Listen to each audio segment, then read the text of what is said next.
Great day, man. I've got a nephew that's going to be born here in about 2 hours, which that's awesome. And then tomorrow is the start of the NFL season, and that's really awesome.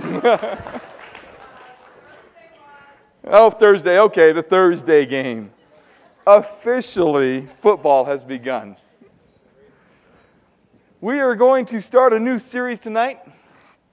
It is called What to Do with Jesus, which I just think it's really great that we're doing a series at church about Jesus. Like, whoa, hey, can you believe? Hey. There's these two little boys, and as they were it's just so much trouble for their mother. Finally, out of exasperation, she didn't know what to do, so she decided that she would take them to her local pastor. She gets her pastor aside and says, "Listen, you have got to talk to my boys. They are absolutely out of control." She says, "Okay, I will." He said, "But would you do me one favor? Would you start with the little one?" He said, "Yeah, I'll start with the little one." So he takes them into the church, sets them just outside of his office in two little chairs. He goes out and he gets the first guy and he brings him in and he sets across from him off the desk and says, "What have you done with Jesus?"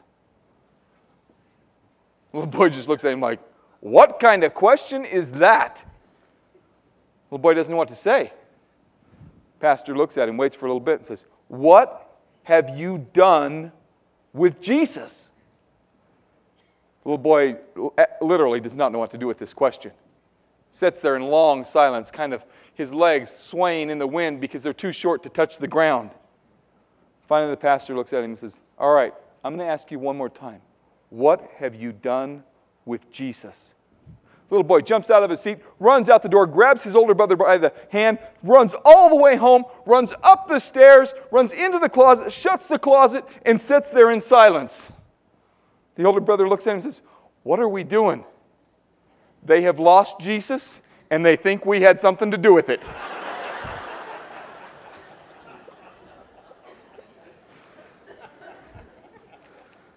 So we are going to start a series.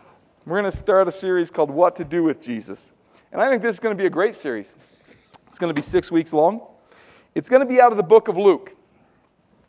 The reason we're using the book of Luke is because Luke was a physician, and he was very detailed. Out of all the Gospels, the book of Luke gives us the most details about the life of Jesus.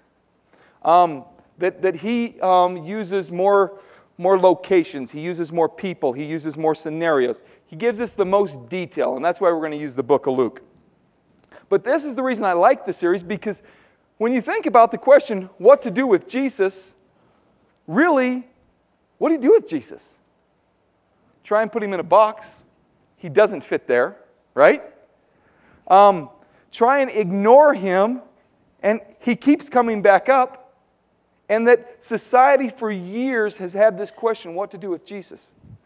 And I think it's great. James 1:3 says, "Because you know the testing of your faith develops perseverance."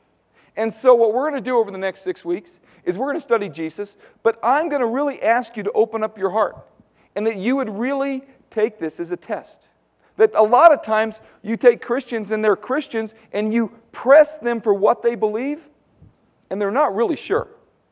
You really press somebody for what they believe, and they're not really sure, and the answers that they give can sometimes be weak.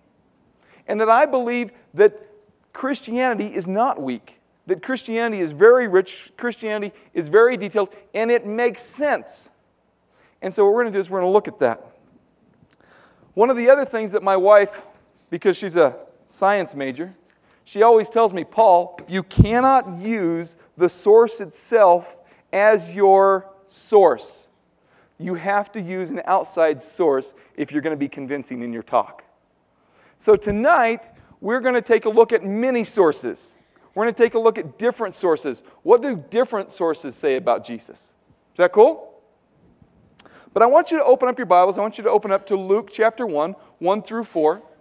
Because the very first part, and this is what sets up the whole talk, the very first part is that Luke is writing the book of Luke to a person. And that's the reason he's so detailed in his writing. And he says, most honorable Theophilus. I don't know if I said that right. I'm sure somebody will tell me right after service. Most honorable Theophilus. Many people have written accounts about the events that took place among us. They used as their source materials the reports circulating among us from the early disciples and other eyewitnesses of what God has done in fulfillment of His promises. Having carefully investigated all of these accounts from the beginning, I have decided to write a careful summary for you, to reassure you of the truth of all you were taught.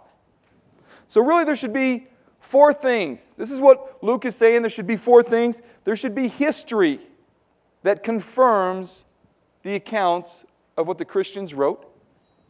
There should be eyewitness accounts. There should be fulfillment of promises, which we call prophecy, right? Those should be there. And then there should be this resounding truth that when you hear these things, you go, oh, that's got to be true. That's got to be true. And so the very first thing that I want you to write down, if you're filling in the blanks, is just simply this. I believe that the Bible is a proven source you can believe. That I believe that it's a proven source. It's not just a source, it's a proven source. As a matter of fact, the Bible is the best documented article of writing that's ever been documented. The Bible is the best documented book in history. That if you take some of these documents that were written around the same time, and like Caesar's Gallic Wars, okay? If you take his writings and you compare them to the writings of Christ, which were written around the same time, what you're going to find is this. You will find 9 to 10 full manuscripts of Caesar's Gallic Wars. The closest original manuscript will be 600 years old. Because of the paper that they wrote it on, the paper disintegrated because it's made of leaves. And the closest one that you're going to find will be 600 years old from the point of the writing. The Bible, you will find 24,000 full manuscripts. That is amazing. That are within 130 years of Jesus' life and death. That in itself is historically phenomenal. You take that and compare that to any other type of manuscripts of that era, and you're going to come up with Livy's Roman history, 20. You take that and compare that to Plato and Socrates, and they're not even close. And we will take Plato's writings and Socrates' writings, and we will live our lives by many of their sayings. And yet we will take the truths of Christianity and go, I don't know if you can really trust it. 24,000. That's huge. And then what do you do with the events? Because I believe that the Bible is trustworthy in history. That if you take the flood, and many people will cite the flood and they will say, I'm just not sure if I can believe that story, right? That's a tough thing to bite. Can you really believe that God told this one guy to build a boat, and it took him 100 years to build the boat? Did you know that? That's how long Noah worked on the boat. 100 years. And did you know that when Noah worked on the boat for 100 years, up to that point in time, it had never, ever rained? Never. It had never rained. So you have this guy. He hears from God. And God says, Noah, build a boat. Or maybe he sounded like Mike Tyson. Noah, build a boat.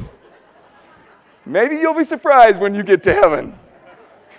God will call your name forth. Paul, come here. Stand right here. Kind of like Mickey Mouse. And he did it because he believed in God. He trusted God with all of his heart. And you take that story. Did you know that that story is recorded in every society? Did you know that the Greeks record it? That the Hindus record it? That it's recorded in Chinese history? Did you know that? Did you know that even the Mexicans have recorded that? The Algonquin Indians of North America, up in Canada, which there are 3,000 left, they record the story. The Hawaiians record it, and so do the Sumerians. Now get this, the Sumerians, when they record the story, that they have their long list of kings, the first 8 kings that they have listed in their history books lived thousands of years. And then after the flood, they begin to record their history, and you begin to see the kings go down in year after year after year after year until they only lived to between 70 and 80 years. That's amazing. And I believe that the Bible is a book of history. That if you take the Tower of Babel in Genesis chapter 11 and you record that and you read that story, what that story is about a people group, that there was one common language at one time in history. Just one. And that they came to this place, and in defilement of God, they decided to build a tower that would reach to the heavens, and it ticked God off. Basically, that's the story. That would be the Paul Watson version, if you want to read it in that light. And it says that God twisted their language. That there's 3 major world philologists. They are guys that study ancient language. And there's 3 majors. There's Max Mueller, there's Alfred Trombetti, and there's Otto Jespersen. All of them take and they can trace the language of man to one location. That's interesting, isn't it? And it's in the Bible. I think it's interesting that you can take history and that you take the story of Joseph. You take the story of Joseph found in Genesis 37, and you find that him and his brothers sold him into slavery because he was a punk. Because he got all uppity with his brothers and said, one of these days you guys are going to bow down and serve me, which older brothers hate. And I know that because I was a little brother. And you take that story and you find that ticked them off and that they sold Joseph into slavery, Genesis 37.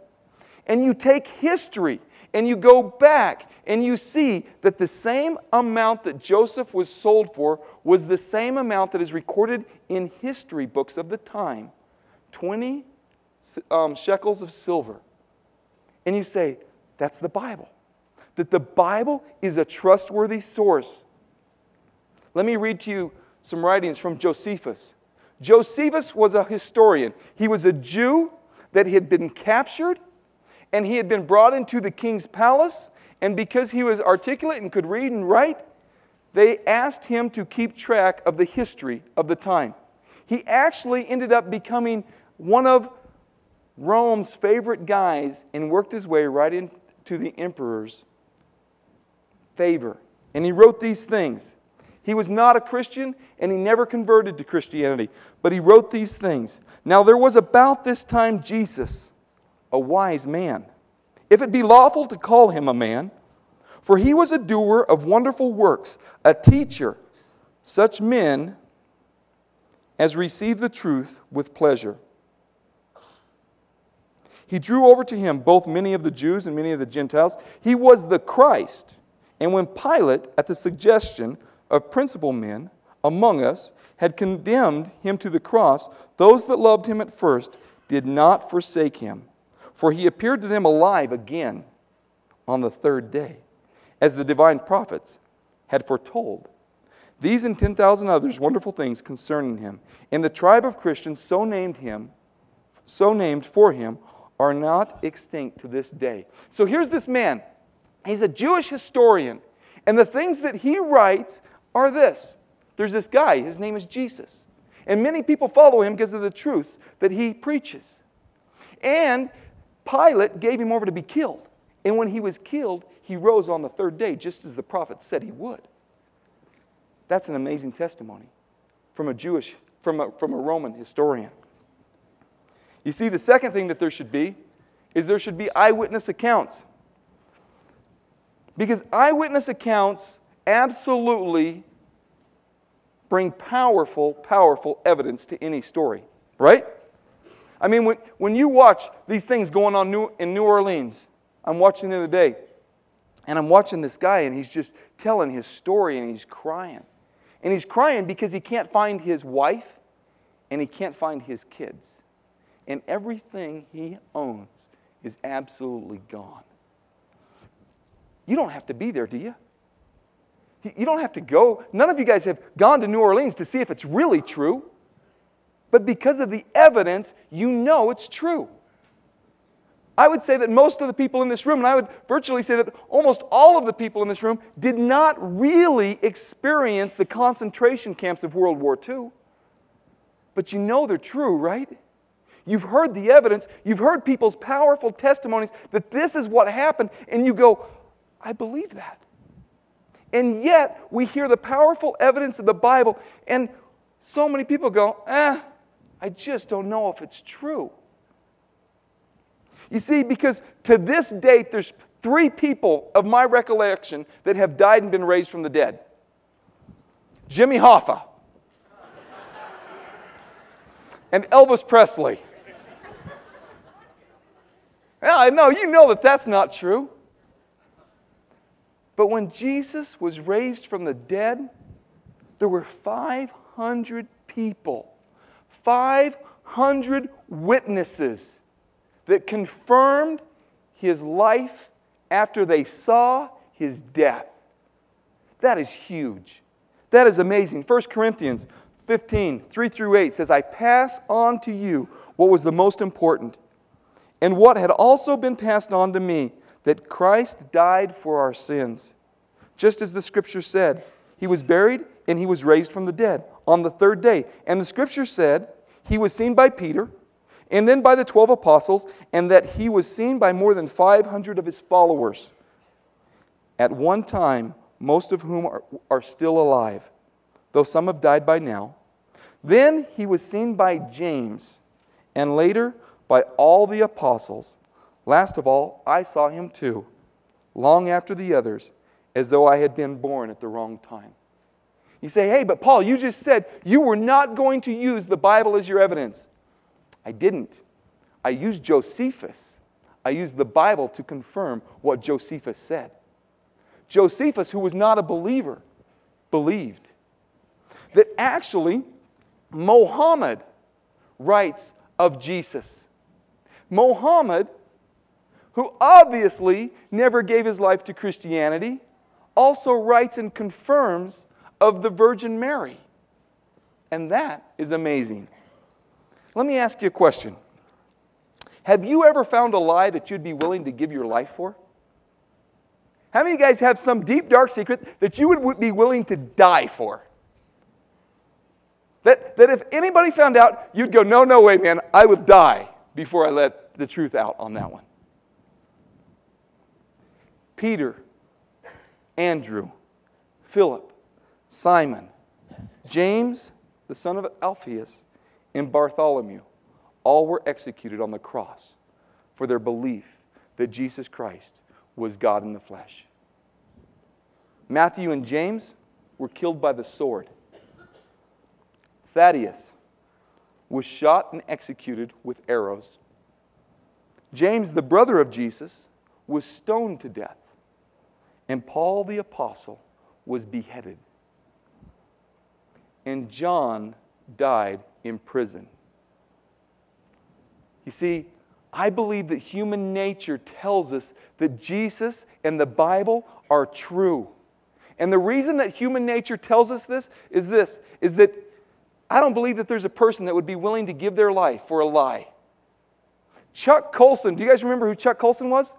Chuck Colson was a part of the Watergate cover-up that Nixon had to resign his office. Chuck Colson was one of his right-hand men. And he said when the whole thing was uncovered, he said the thing that convinced him that Jesus was real and the Bible was telling the truth was that when he found out that this whole thing had gone south, that all 8 of them ran down and gave up their testimony and gave up their story because they weren't going to go down as liars. You see, I don't believe that most people would die for a lie. And I think human nature makes it almost impossible to lay your life down for a lie, especially if it's not your own. You tell me why that Peter, Andrew, Philip, Simon, James, Bartholomew, Matthew, James, Thaddeus, James the brother of Jesus, Paul the apostle, and John would all go to the cross for a man that had died. They didn't have to. They could have just said, yeah, it was a hoax. But I believe that they held on to the truth and that they found the truth. And that they gave their life for the truth. You see, and then there's a third one. And I believe that this third one really seals the deal. It is the complete fulfillment of biblical prophecy. I believe that the complete fulfillment of biblical prophecy proves the validity of Jesus. I believe that if you question the others, I do not know how you can question this one. Because you see, when Luke was writing Theophilus, he said, remember the fulfillment of the promises. You see, Jesus did what he said he was going to come and do. That was recorded in history, he did what he said he was going to do. And then he also did what others said he should do to be Christ, to be the Redeemer. That Jesus' life fulfilled 332 prophecies. That's amazing. 332 prophecies were fulfilled in his life and death and resurrection. Because this should be like the clincher, because you know what? When you wake up and the weatherman's right, don't you wonder, how did he do that? I mean, I am amazed that the weathermen get the weather right. I'm like, wow, that was really good. Those guys are smart. And they get satellites. And they're only right like 60 or 7% of the time.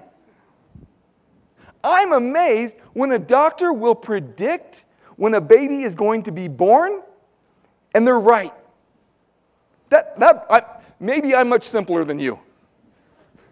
I mean, the fact that my doctor, my wife's doctor, looked at us and said, your baby is going to be born on this day. And he was, on both of our kids, one day away. Our son was born on the 26th. They said he'd be born on Christmas. Our daughter was born on the 9th. And she was supposed to be born on the 8th of October. And I just still look at that and just think, man, those guys are smart. How do they do that?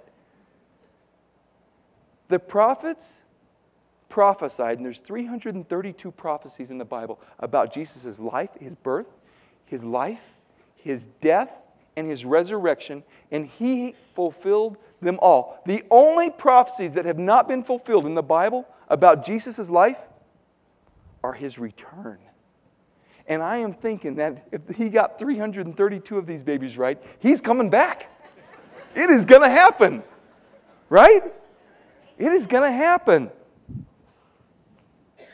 And there's 48 major prophecies. Well, let me get to that first. Matthew 1, 22 through 23 says, all this took place to fulfill what the Lord had said through the prophet. The virgin will be with child and give birth to a son, and they will call him Emmanuel, which means God with us. Now get this, that there's really 8 major prophecies that we really needed to happen. The place of his birth, the time of his birth, the manner of his birth, the betrayal, the manner of his death, the rejection of the people, and the fact that his side was pierced, and then his burial. Those 8 things are major prophecies.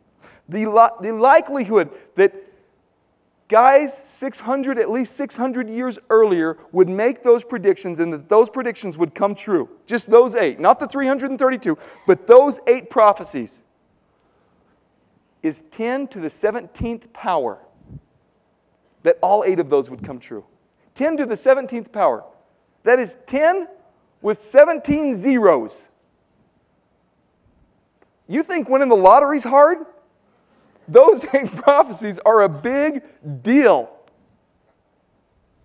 Then there's 48 other major predictions that are a big deal.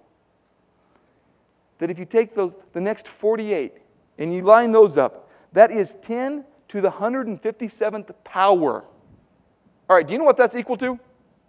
That is equal to taking $50, laying them next to each other all the way across the state of Texas, knee high, painting one red, swirling them up, and saying, "Find it." That's huge. Only God could do that. Only God could do that. Isaiah 53:5 says, "He was wounded for our transgressions. He was bruised for our iniquities. The chastisement for our peace was upon him, and by his stripes we were healed." Guys, Jesus is real. He's alive. 1976, that a guy wanted to test the prophets of the Bible against the prophets of the day. He took the top 25 psychics across the nation, and he asked them to make predictions. They made 98 predictions. 92% of them were absolutely, totally wrong. The other 8% were so vague that they discounted them. Guys, God doesn't miss. Here's the other part. He hasn't missed in your life either. He hasn't missed in your life. You see, because the one question that we really want to ask is, what do you do with the truths you were taught? Because I believe that you and I are responsible for the truths we're taught. That we can have all the knowledge in the world, but we're responsible for the truth that we're taught. The true test lies in your heart. Because the truth resides in your heart. That's where it resides. People know, I believe this with all my heart anyway, people know when they're being sold something. Don't you guys? You ever know when somebody's just selling you stuff? And we even have terms for it. All right, it's getting kind of deep in here. Right? And you'll be talking with your friends and they'll be telling you some story and you'll just be like, "What? Pull those babies up. I want to save the pants because the shoes are gone." You know? I've got a friend and he says, those guys are slicker than a greased monkey. I'm like, that's pretty good. That's pretty good. But Romans 14:12 says, "So then each of us will give an account of himself to God." You see what Romans 14:12 says? Is that one of these days you and I are going to stand before God. He's going to ask you, what'd you do? What'd you do with all that information? And there are so many people and they're just like, "I just can't believe it, man. I just can't process this stuff." And I believe that we're going to give an account. And for some of you, it needs to go from here to here. This is where it makes the difference. From here to here. We need to have this. As Christians, we need to have this. We need to have it in our hearts. We need to have it stuck between our minds. We need to know why we believe what we believe. But you see, I believe that it's here. I believe that it's in your heart. Romans 1:19 says, "For the truth about God is known to them instinctively." God has put this knowledge in their hearts. From the time the world was created, people have seen the earth and the sky. In all that God made, they can clearly see His invisible qualities, His eternal power, and His divine nature. And so they have no excuse whatsoever for not knowing God. You know what's interesting? Is that Christianity isn't just an American thing. That you go all over the world and you find Christ. You find Jesus-loving people. A few years ago, I took 22 kids down to Panama. Went down to Panama City and we did evangelism all through Panama City. We'd go to parks and we went all the way down there. And our goal, we were going to share Jesus with these guys. We went down into some really rough neighborhoods. We put plays on and dramas right on the streets, and we'd watch people just come to Christ. They'd come and they'd just be weeping, just weeping. And on one particular day, we woke up and our YWAM group woke up and said, "Hey, we have something special for you. We are going to take you into the jungle." And we were like, how cool is that? We're going into the jungle. And I got to tell you, it was really cool. And so they loaded us up. They took us in these boats, and they weren't really boats. Really what they were these logs that had been cut down and hollowed out with motors on them.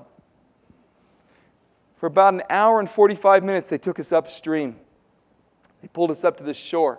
And there's indigenous natives all up and down that region. And we're walking along. We're like, how cool is this? We get back into this jungle, and we are deep in the woods, man.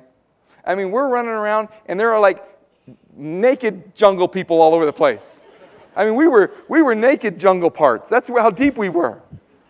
And as we're back there, we come back up over this hill to this little tiny village that they still were cooking off rocks. They still had these little shelters that weren't houses. But there was this beautiful church that was built back there. And at 7 o'clock at night, these guys got together and they worshiped God. They worshiped God. They had this little guy, and he was about 12 years of age. And he could play the drums on a 5-gallon bucket.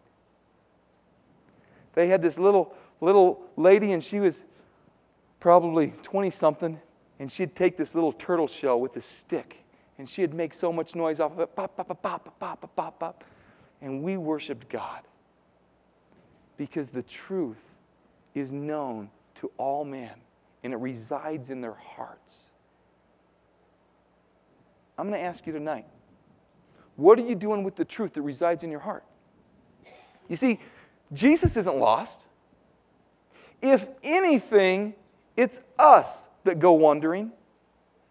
If anything, it's us who are lost. If anything, it's us who ignore the truth that God has placed in our hearts. I don't believe that most people lack knowledge.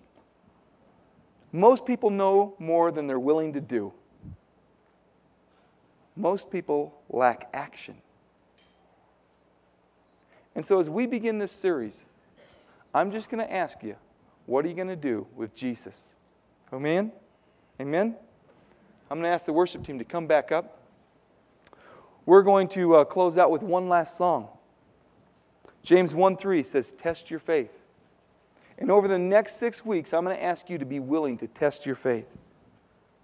Because my conclusion is that Jesus is alive, and He wants to find you. He wants to reside deep within your hearts. All right?